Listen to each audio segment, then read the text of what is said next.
Biologia, primeira série, capítulo 11. Gravando. Bom dia, gente. A gente se encontra aqui mais uma semana, né? Semana passada vocês fizeram prova, foi tudo bem, graças a Deus, as notas foram boas. E hoje a gente volta às nossas aulas, né? Hoje nós vamos falar sobre o capítulo 11, que é tecido ósseo e sistema esquelético. Então, vocês acompanhem comigo aí no livro, lembrando sempre para marcar as dúvidas, para a gente poder tirar essas dúvidas lá no Google Class. Quando a gente fala do tecido ósseo, a gente está falando do principal constituinte do esqueleto. Ele tem funções importantes, que são suportar os tecidos moles, proteger os órgãos vitais, alojar e proteger a medula óssea, proporcionar apoio aos músculos esqueléticos e armazenar cálcio, fosfato e outros íons. Esses íons armazenados, eles vão sendo liberados de maneira controlada, ou seja, conforme vai havendo a necessidade do organismo. Nessa imagem, a gente pode ver o tecido ósseo, nessa parte aqui inteira de rosa, e entre o tecido ósseo, a gente vê essa estrutura que é a medula óssea, que ocupa o interior do tecido, o interior dos ossos. Precisamos falar a respeito dos constituintes desse tecido. Então, começamos falando das células do tecido ósseo. São 3 tipos. A primeira são os osteócitos, que ocupam o interior da matriz óssea. São células maduras e são células que são pouco ativas metabolicamente. Esses osteócitos, eles ocupam um local específico dentro da matriz que se chama lacuna. Então, nessa imagem aqui, a gente consegue ver essas lacunas, que são esses espacinhos aqui mais escuros, e os osteócitos, eles ficam aqui dentro. Reparem que partem dessas lacunas esses prolongamentos que são os canalículos. Esses canalículos são prolongamentos e por dentro deles, os prolongamentos citoplasmáticos desses osteócitos, eles passam. E isso faz com que o osteócito que está em uma lacuna consiga se comunicar com o osteócito que está em outra lacuna, tá ok? Outro tipo de célula são os osteoblastos. São as células que sintetizam a parte orgânica da matriz óssea. Eles também são capazes de concentrar fosfato de cálcio e, com isso, eles participam da mineralização da matriz óssea. Aqui a gente consegue novamente ver em rosa, aqui embaixo, a matriz óssea, ou seja, o tecido ósseo, e aqui em cima a gente observa a medula óssea. Na periferia, ou seja, na borda dessa matriz óssea, a gente vê como se fosse um cordão de células que são exatamente os osteoblastos. Os osteócitos, observe que eles ficam ocupando o interior da matriz dentro das lacunas. O último tipo de célula são os osteoclastos. São células móveis, gigantes, multinucleadas e essas células são bastante ramificadas. São células que secretam substâncias que conseguem digerir a parte orgânica da matriz. Essa digestão da parte orgânica ocorre durante o crescimento do osso, durante a manutenção desse osso e durante o reparo também. Aqui nessa imagem a gente consegue observar 2 osteoclastos, essas células bem grandes que se localizam aqui nesses 2 pontos especificamente. Além das células, existe a matriz extracelular que também compõe esse tecido ósseo. Essa matriz extracelular, ela é uma matriz óssea calcificada. Por que calcificada? Porque ela acumula minerais, ela acumula íons. Isso faz com que ela seja mineralizada, rígida, né? Por isso calcificada. Essa matriz ela tem uma parte inorgânica que é formada por fosfato e cálcio, e uma parte orgânica, que é formada principalmente por fibras colágenas. Além da matriz extracelular, das células e das fibras colágenas, existe uma camada de tecido conjuntivo que reveste os ossos. Essa camada que reveste o osso externamente é chamada de periósteo.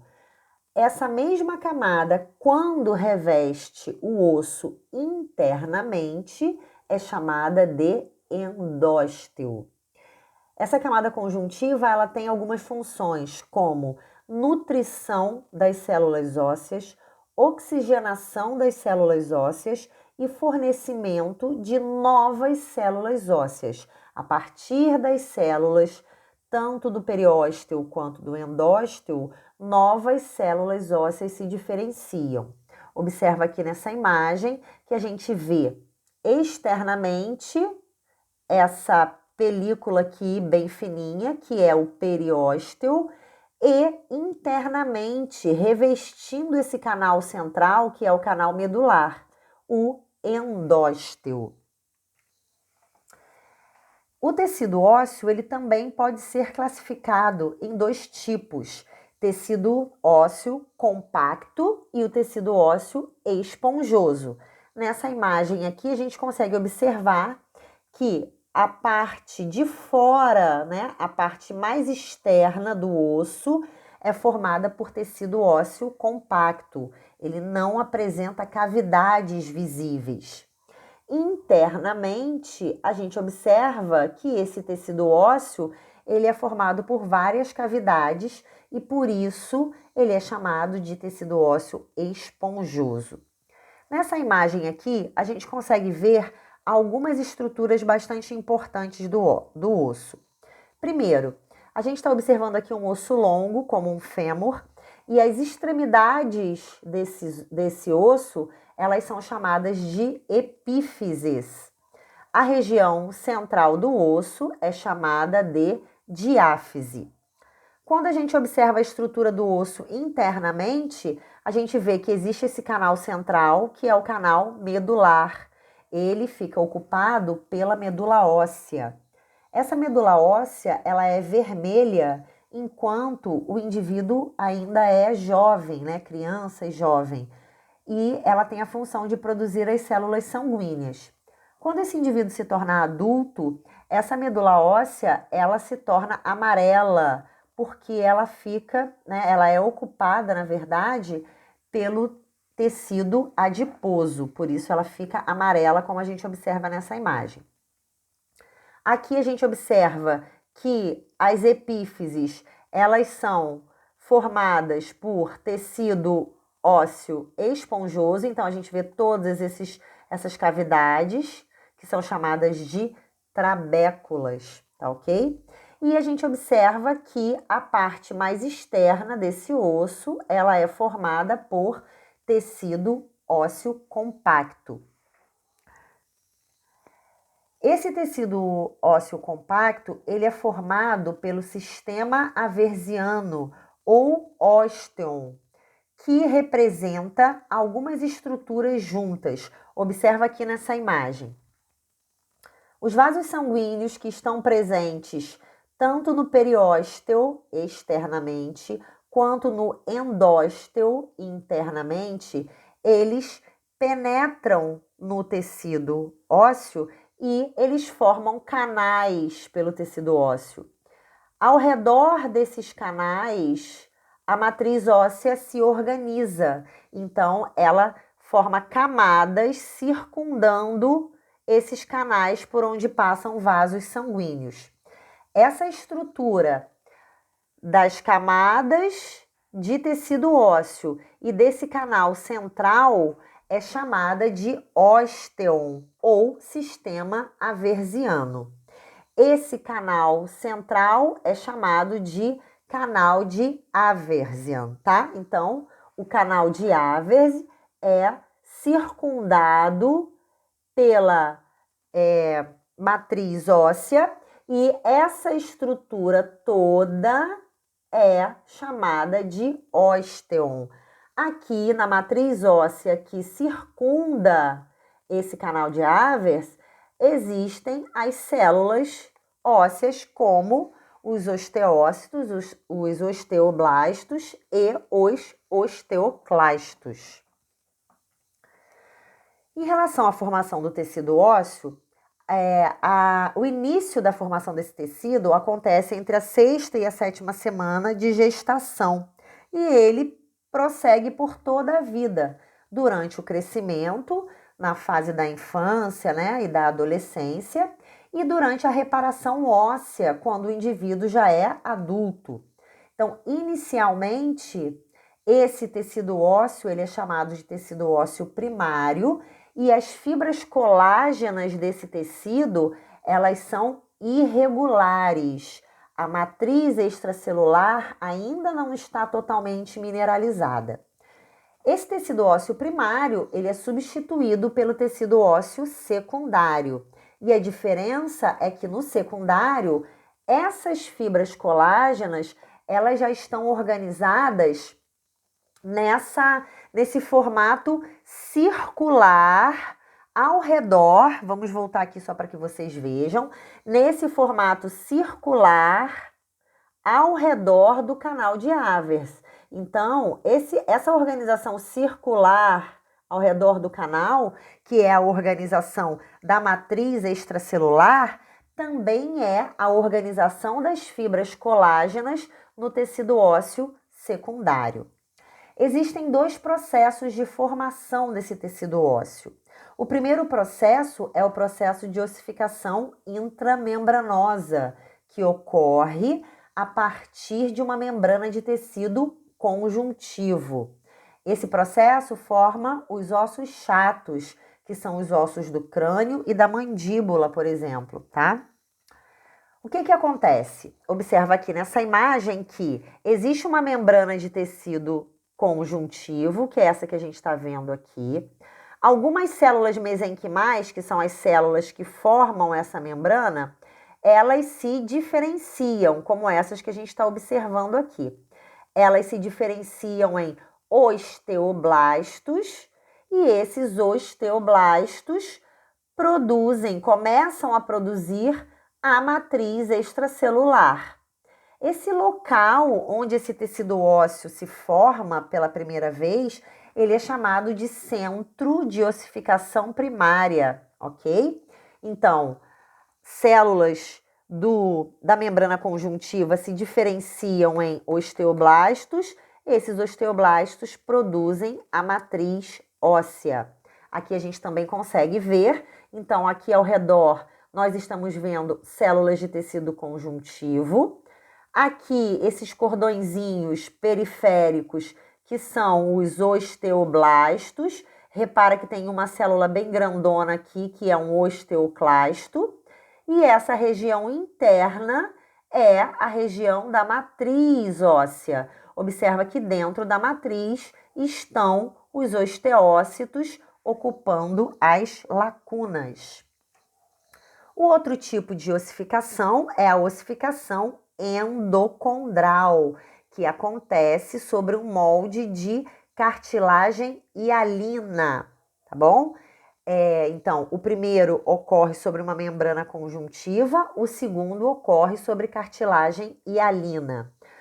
Ocorre o crescimento e a multiplicação das células dessa cartilagem, que são os condrócitos. Esses condrócitos, eles secretam moléculas que formam a matriz cartilaginosa. Essa matriz começa a sofrer uma mineralização e a morte desses condrócitos, tá?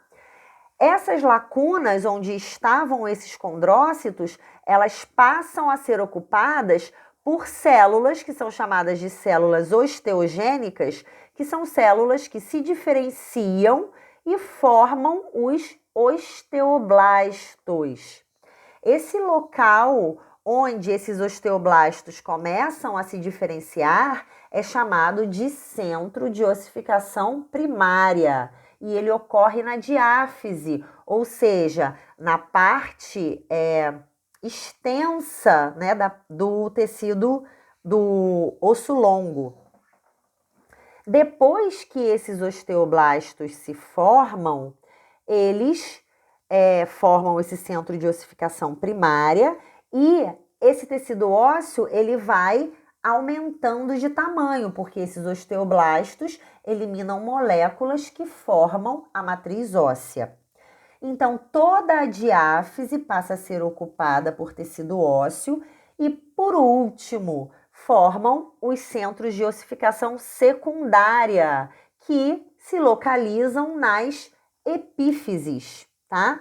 Então, primeiro a diáfise é ocupada por tecido ósseo e depois as epífises são ocupadas por tecido ósseo. Sobra apenas uma única região, uma única estrutura de cartilagem que é chamada de disco epifisário, que é a cartilagem responsável pelo crescimento desses ossos longos. Então, vamos observar aqui na imagem. Aqui a gente observa um molde de cartilagem hialina.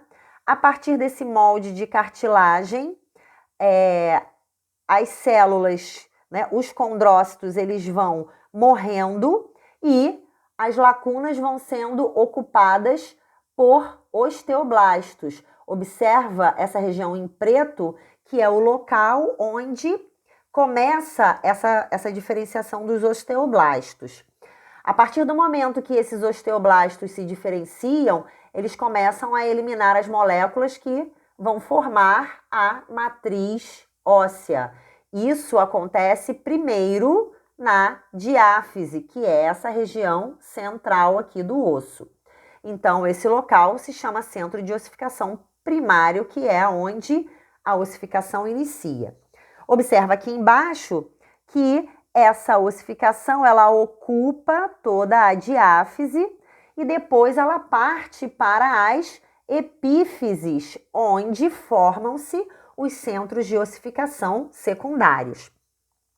Essas epífises também ossificam e repara que forma aqui, em cada epífise, na verdade, sobra um pequeno trecho de cartilagem, que a gente está vendo desenhadinho aqui em azul. Então, tem um trecho de cartilagem nessa epífise e tem um trecho de cartilagem nessa epífise. Esses trechos de cartilagem, eles se chamam disco epifisário, como a gente pode observar nessa micrografia, o disco epifisário.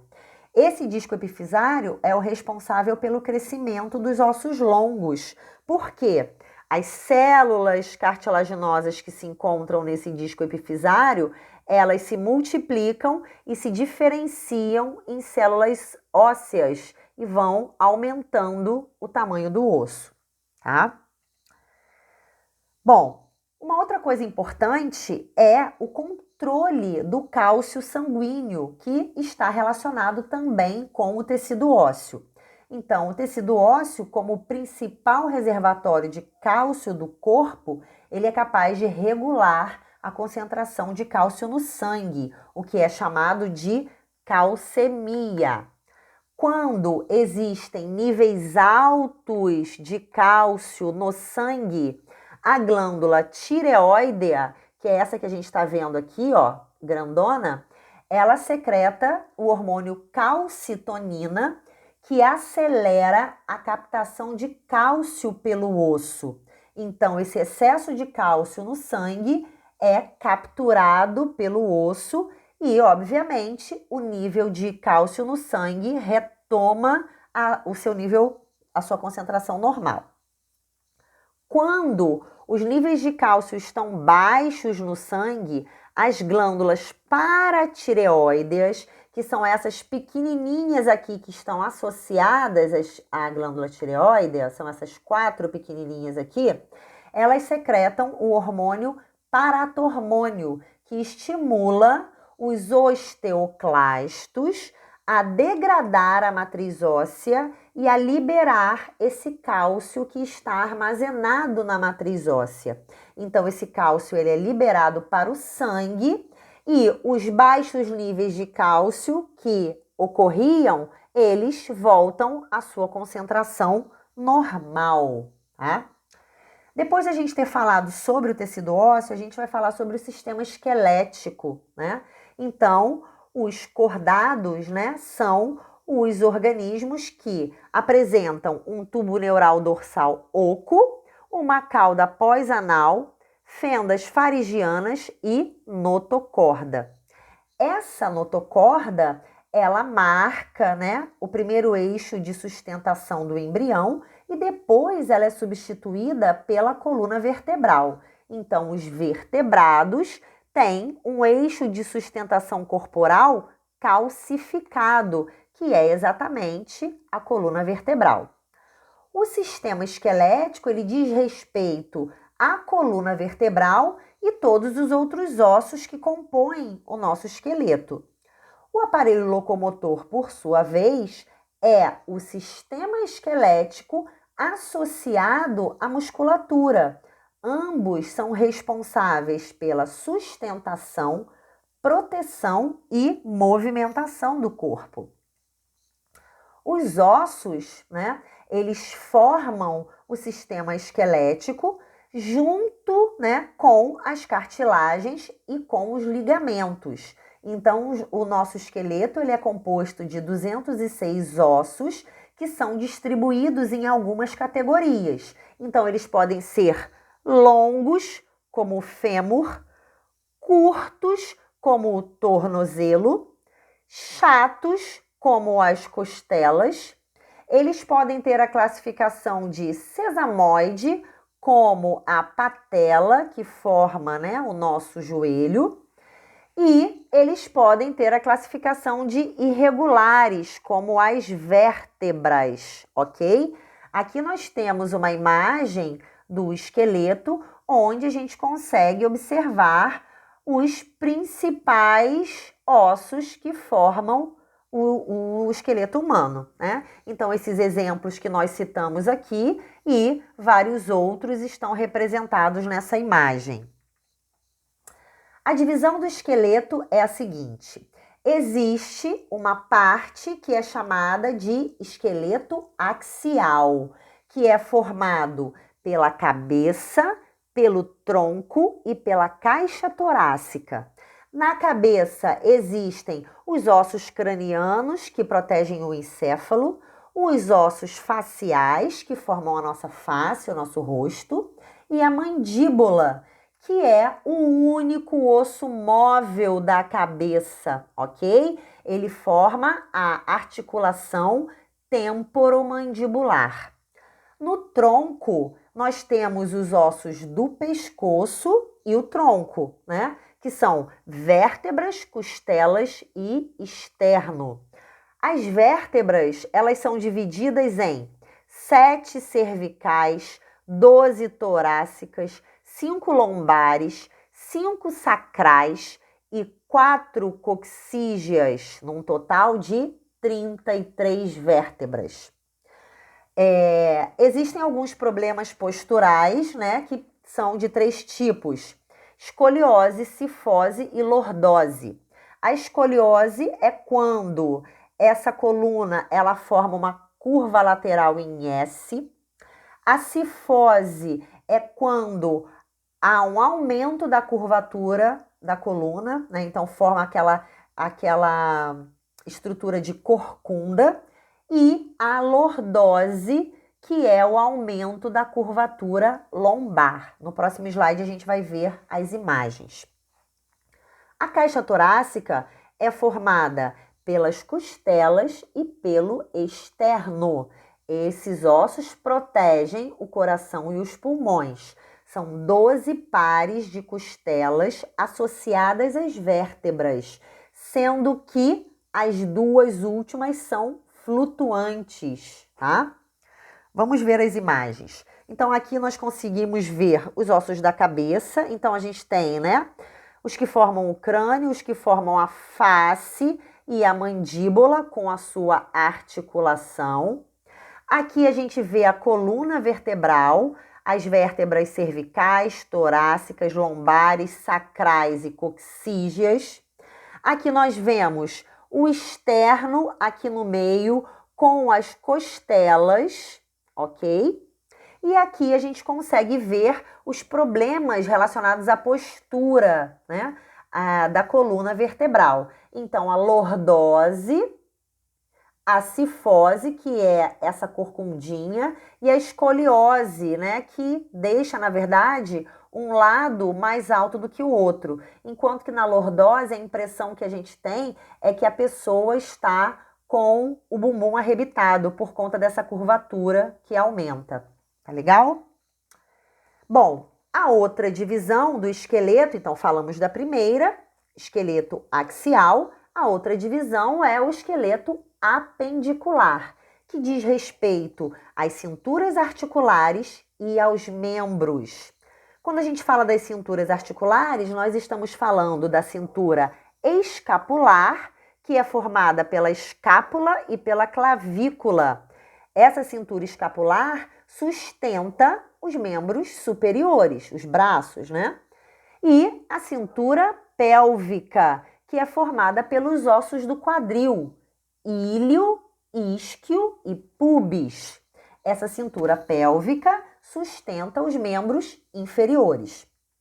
Então, os membros superiores são braço, onde a gente tem o osso húmero, antebraço, onde nós temos os ossos rádio e ulna, punho com o carpo, mão com metacarpos e dedos com as falanges. Os membros inferiores, nós temos a coxa, onde a gente tem o osso fêmur, o joelho com a patela, a perna com a tíbia e com a fíbula, o tornozelo com o tarso, o pé com os metatarsos e os dedos com as falanges, ok? Aqui a gente tem uma imagem onde a gente consegue ver a cintura escapular, então aqui a gente vê clavícula e escápula, e a cintura pélvica, onde a gente observa os ossos do quadril, tá ok? Ainda temos as articulações ou juntas, que são os pontos de união entre os ossos. Então, essas articulações, elas também recebem classificações. Ela pode ser uma articulação fixa, que é chamada de fibrosa. Nesse caso, ela é uma sinartrose, né? Por exemplo, nós temos aqui, ó, os ossos do crânio. Ela pode ser uma articulação cartilaginosa, que é uma articulação semimóvel. Nesse caso, ela é chamada de anfiartrose. E nós temos os exemplos dos discos intervertebrais e das costelas, ok?